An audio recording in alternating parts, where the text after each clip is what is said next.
बच्चों, आज हम लोग पढ़ेंगे now the leaves are falling fast. अब पत्ते तेजी से झड़ रहे हैं। यह कविता का सामान्य अर्थ है कि अब पत्ते तेजी से झड़ रहे हैं, जबकि इसका व्यापक अर्थ है कि अब इंसान तेजी से मर रहे हैं। तो क्या है आज का पाठ? Now the leaves are falling fast, यानी अब पत्ते तेजी से झड़ रहे हैं और इंसान अब तेजी से मर रहे हैं, जो कि लिखा गया है W.S. ऑडेन के द्वारा, यानी विंस्टन ह्यूग ऑडेन के द्वारा, जो कि कविता लिखा गया है, जिनका जन्म 21 फरवरी 1907 में और जिनकी मृत्यु 29 सितंबर 1973 में हुआ था। तो यही पाठ है now the leaves are falling fast. तो चलिए सभी बच्चे अपना अपना किताब खोल लेंगे और देखेंगे विंस्टन ह्यूग ऑडेन, जिनका जन्म 21 फरवरी 1907 में और जिनकी मृत्यु 29 फरवरी 1973 में हुई थी। Who won the Pulitzer Prize in 1948 for his collection The Age of Anxiety? उन्होंने 1948 में पुलित्जर पुरस्कार को जीता। उनका जो रचना है द एज ऑफ एंजाइटी, उसके लिए। Was a versatile and intellectually vigorous poet, वह एक बहुमुखी और बौद्धिक रूप से जोरदार कवि थे। वर्स कविता के रूप में, ड्रामाटिस्ट नाटक लिखने वाले, क्रिटिक समीक्षक, ट्रांसलेटर एंड एडिटर। वे बहुमुखी और बौद्धिक रूप से जोरदार कवि थे, कविता के रूप में या नाटक लिखने वाले, समीक्षक, अनुवादक और एडिटर थे। Poetry to him was a serious game, कविता उनके लिए गंभीर खेल था। Which should defend people's self awareness, जिनकी कह सकते हैं जिनका गहरा प्रभाव मनुष्य के स्वयं की जागरूकता पर पड़ता है। बट इट शुड, लेकिन इसे इन नो केस, किसी भी स्थिति में नहीं, डायरेक्टली डिफेक्ट मेंस पॉलिटिकल और रिलीजियस चॉइस, किसी भी स्थिति में नहीं मुख्य रूप से प्रभावित करना चाहिए राजनीतिक और धार्मिक स्थिति में।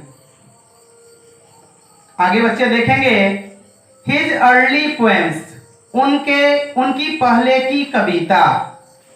हिज अर्ली पोएम्स का मतलब हो गया उनकी पहले की कविता। एग्जिबिट यानी प्रस्तुत करती है हिज इंटरेस्ट, उनकी रुचि, in political affairs and ideas. तो उनकी पहले की कविता उनकी रुचि को राजनीतिक एवं धार्मिक मामलों में, धार्मिक विचारों में प्रस्तुत करती है।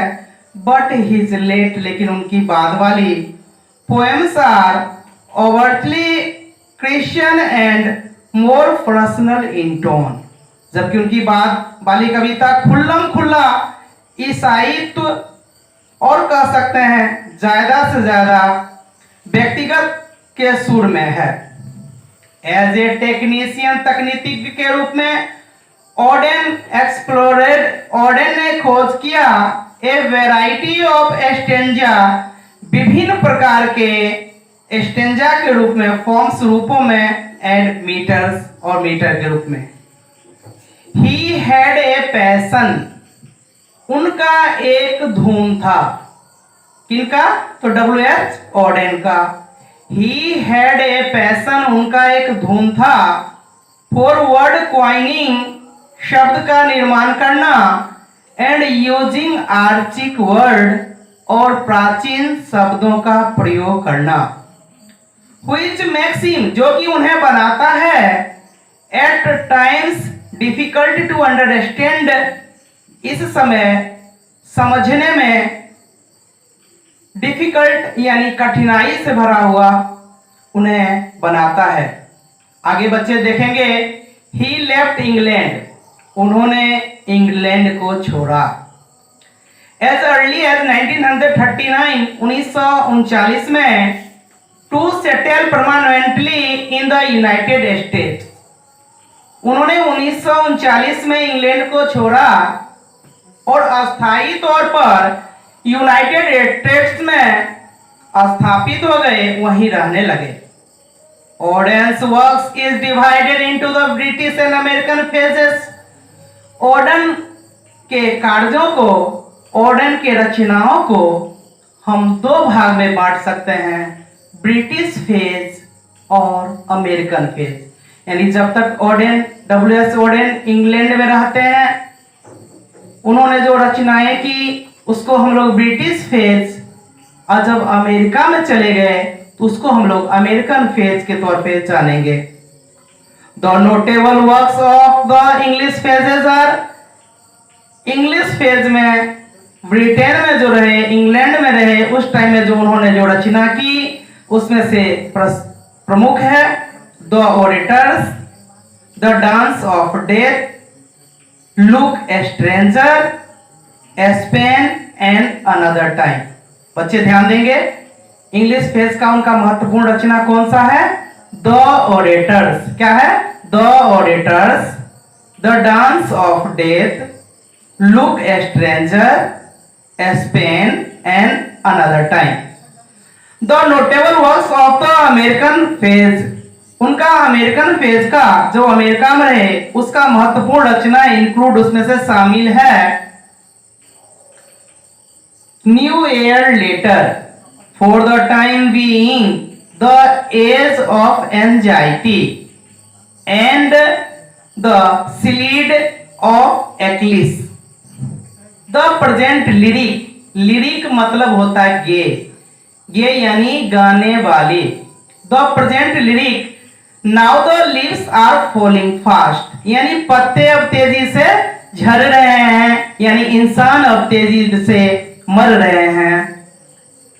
इनट the frustration inherent in human life, जो कि निराशा के रूप में, जो मनुष्य के जीवन में जो निराशा है उसके रूप में निहित है। The expectations that are not fulfilled, और वे अभिलाषाएं जिनको कि कभी पूरा नहीं किया गया। एंड द सेंस, और वे समझ कर सकते हुए संवेदनाएं of loneliness in which every individual lives are dies, जो कि प्रत्येक व्यक्ति जीता है और मरता है। तो इस तरह आप लोग जानेंगे कि यह जो कविता है, वर्तमान कविता है, the now the leaves are falling fast, अब पत्ते तेजी से झड़ रहे हैं, यानी इंसान तेजी से मर रहे हैं। इसके कवि हैं W S. Auden, Winston Hughes Auden. इनको 1948 में पत्रकारिता के क्षेत्र में दिया जाने वाला पुलित्जर पुरस्कार मिला, और वह पुरस्कार जो इन्हें मिला था, इनकी प्रमुख रचना द एज ऑफ एंजाइटी के लिए। उन्होंने 1939 में इंग्लैंड को छोड़ दिया और अमेरिका चले गए। अमेरिका में उन्हें 1946 में नागरिकता प्राप्त हुई। तो चलिए बच्चों, अब हम इस कविता को पढ़ना सीखेंगे, लाइन बाय लाइन पढ़ेंगे, फिर इसके अर्थ को जानेंगे। तो कविता सभी लोग खोलिए।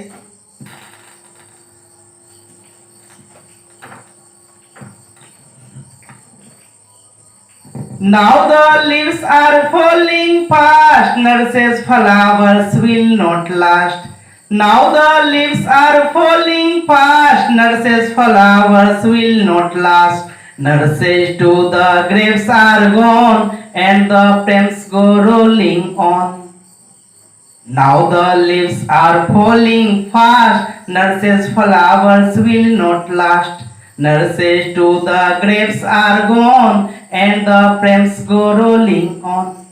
Whispering neighbors left and right pluck us from the real delight. Whispering neighbors left and right pluck us from the real delight. And the active hands must freeze lonely on the separate knees. And the active hands must freeze lonely on the separate knees. Now the leaves are falling fast, nurses' flowers will not last. Now the leaves are falling fast, nurses' flowers will not last. Nurses to the graves are gone, and the frames go rolling on. Whispering neighbors left and right pluck us from the real delight. Whispering neighbors left and right pluck us from the real delight. And the active hands must freeze lonely on the separate knees. And the active hands must freeze lonely on the separate knees. Dead in hundreds at the back, ploughed in our track. Dead in hundreds at the back, ploughed in our track. Arms rise steeply to reprove in false attitudes of love. Arms rise steeply to reprove in false attitudes of love.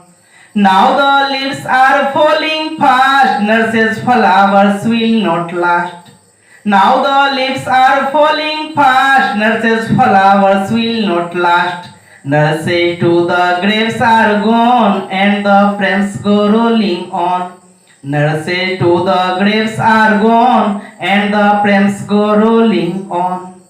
Staring through the leafless wood, crows runners calling for their food.